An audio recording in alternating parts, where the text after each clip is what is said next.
Hey everybody, it's Old Folks here. I want to go over the new patch notes that are coming out today. The patch hasn't gone live yet, but this is what's coming out.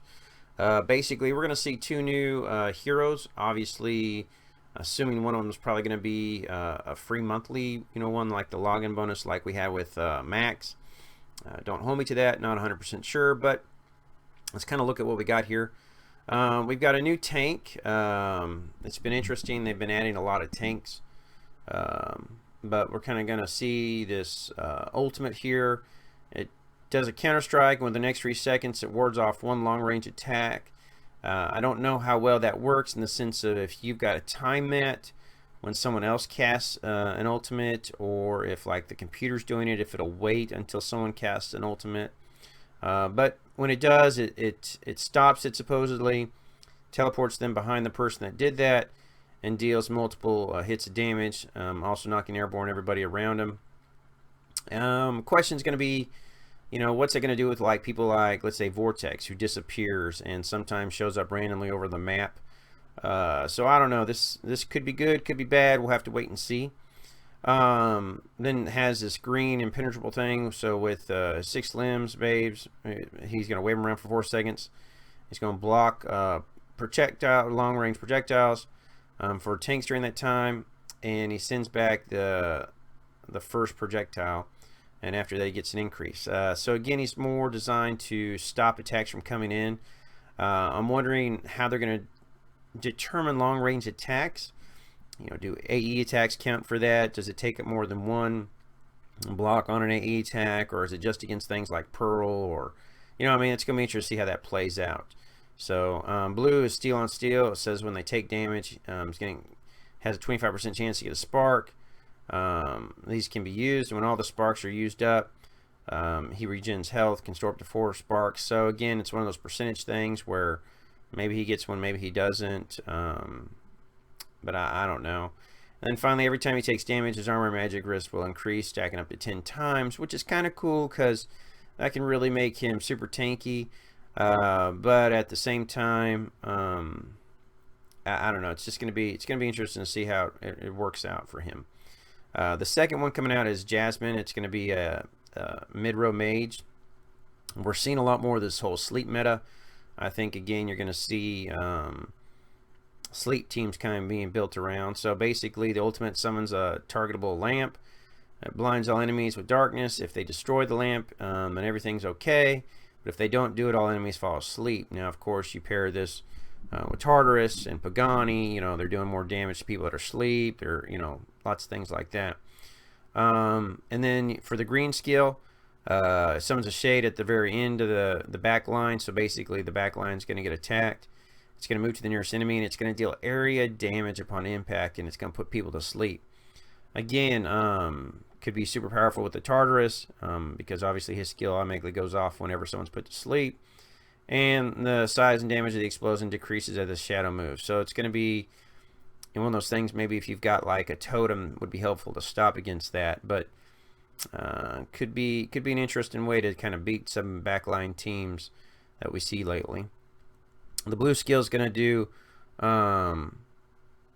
damage to all enemies. The damage will not awaken enemies from sleep. So finally, you got a damage that's being done that's not awakening them. I guess my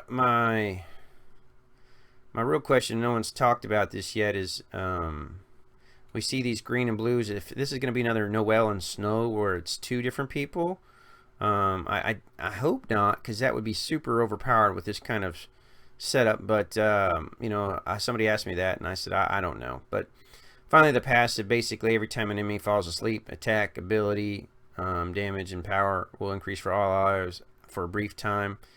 Man, you put this on a sleep team, this could get crazy quick. So I'm really interested to see how this works out. But moving on, Hero Awakening Karas, everybody's favorite little League of Legends remake, basically. If you play League of Legends, Swain.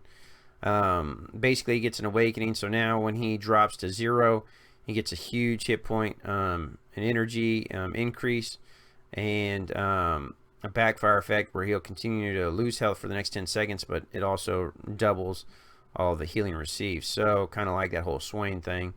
It'll be interesting to see. Max, he's got a beard. Don't know why he needed a beard, but he's getting a beard. Everybody needs a beard. I shaved mine off. It'll grow back. Don't worry. It's just something, like I said, I do once a year, twice a year. They've updated some rune drops. Basically, purple and orange fragments drops have been raised in the campaign stages. Added extra purple and orange fragment runes to drop off of stages from 12 through 16, and lower the required levels for some of the orange runes, so you can start getting them a little earlier. And then they added privilege systems. So again, if you're a VIP or you're level 80, certain privileges are going to start coming out here. So at level 80, you can permanently upgrade your privileges as you get certain goals. The higher your privilege level, the more bonuses there's going to be. Current goals are like reach a certain number of orange heroes or orange +2 heroes. Again, this has kind of helped combat that whole, especially going forward level 90 and everything, because you're going to need more experience, you're going to need more runes and things like that, so it doesn't take so long to raise so many heroes. Remove the VIP restriction on Crystal Dungeon torches. So now if you're VIP 6 and under, you can now use torches to sweep the dungeon, because some people had torches and they couldn't use them. So quick claim, I think this is kind of cool. At level 40, you can now click quick claim and collect all the rewards in your mailbox with tap a 1 button versus having opened 20 of them. Added a hero level gift box. I'm interested to see how that works out for the gifting. Kind of see from there. They've done some changes. They've also added some stuff here with alliances of 0 medals or ranked according to active and inactive actions. They've added a time to closing countdown, so now you're not in the middle, hopefully, of a match and you get kicked out because you ran out of time. Add an alliance chat feature so you can talk to your alliance members trying to set up with them. You can now see your notices in their main thing. So if you don't want invites to show up, you can click on or off, and did a new reward page for it. Kind of try to fix the captain skills descriptions, nothing major there. And then kind of working on this discount coupon event thing. So basically what happened is sometimes people would use the coupon and then they'd go back, think they were using the coupon and it wasn't, and so they were paying full price and they might not realize it till it was too late. So those are the changes coming up. Obviously we just got done with some new ones. They still haven't activated Pearl's Awakening, so I've been trying to get that. It's still not there. I've got her ready to go, but a bunch of stuff coming down the pipe. Kind of let me know your thoughts.